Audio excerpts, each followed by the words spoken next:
আসসালামু আলাইকুম।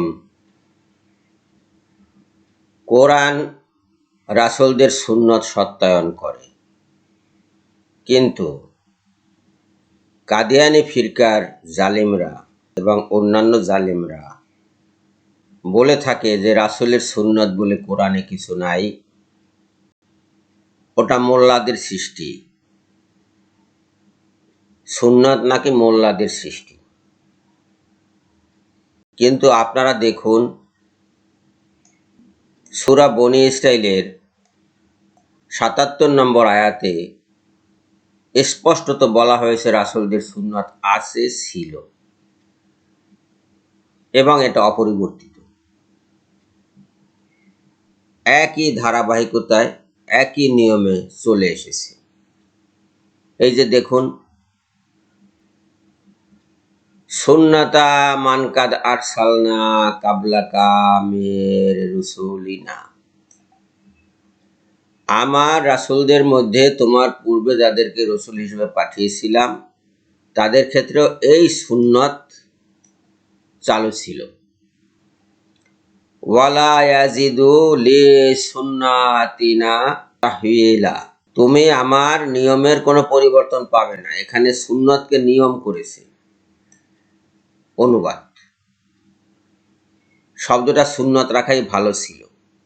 অনুবাদকরা বিভিন্ন শব্দের এমনভাবে অনুবাদ করে যে সাধারণ মানুষ বিভ্রান্ত হয়।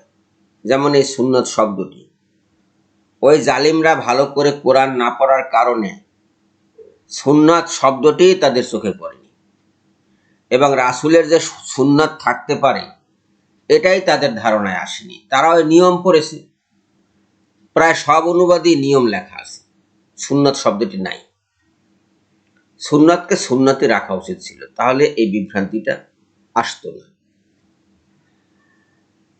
সবচেয়ে বড় কথা হলো যে নবীকে আল্লাহ পাঠান মানুষ তাকে অনুসরণ করবে বলে, তার কোনো সুন্নাত থাকবে না, এটা কি হতে পারে? পারে না।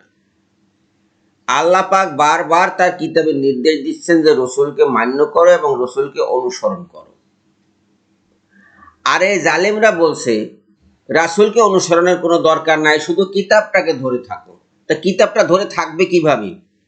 কিতাবটাও তো রাসূল কোনো না কোনোভাবে অনুসরণ করেছেন, রাসূল বাস্তবায়ন করেছেন। সেই পদ্ধতিটাই তো কিতাব অনুসরণের পদ্ধতি। নতুন করে আমি বা আপনি, আব্দুল আলী, আবুল খায়ের এক একটা নিয়ম চালু করে, এক একটা সুন্নাত চালু করে, নিজেরা চালু করে নিজেদের মতো কোরআন বা কিতাব অনুসরণ করলে চলবে? তাদের তো এক একজনের এক একটি ধর্ম হয়ে যাবে। উদাহরণের জন্য তো খুব বেশি দূরে যাওয়ার দরকার নাই। কাদিয়ানীদের দিকে তাকিয়ে দেখুন, তারা কোরআনের আয়াত যেভাবে বুঝছে রাসূল সাল্লাল্লাহু আলাইহি সাল্লাম সেভাবে বোঝেননি।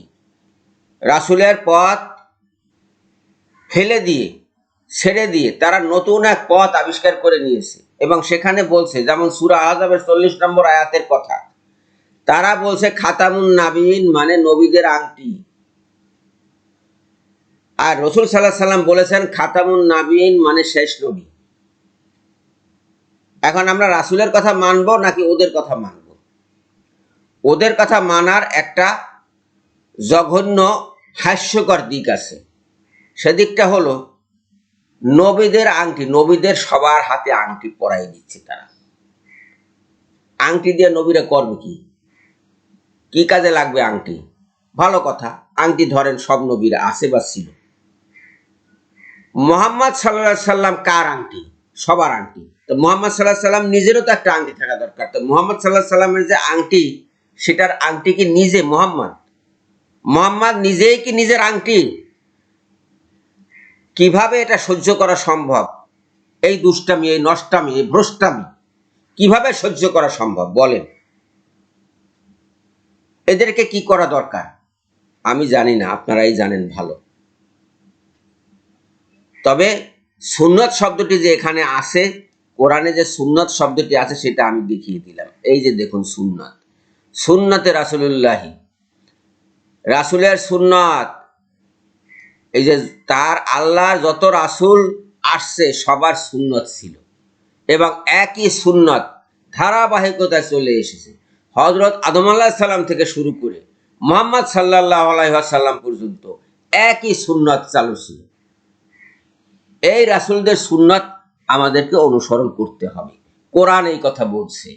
আর ওরা বলছে রাসূলের কোনো সুন্নতি নাই, ওটা নাকি মোল্লাদের সৃষ্টি, মোল্লারা সৃষ্টি করে নিয়েছে, রাসূলের কোনো সুন্নত নাই। তাহলে রাসূলের সুন্নত না থাকলে রাসূল এসে এখানে কথাবার্তা বলেননি, কাজকর্ম করেননি, তার জীবনযাপন করেননি, তার জীবনযাপনের পদ্ধতি, তার কথাবার্তার ধরন বা কথাবার্তার বিষয়বস্তু এবং তার কাজকর্মের বর্ণনা, এগুলোই হলো আমাদের মাঝে সুন্নত।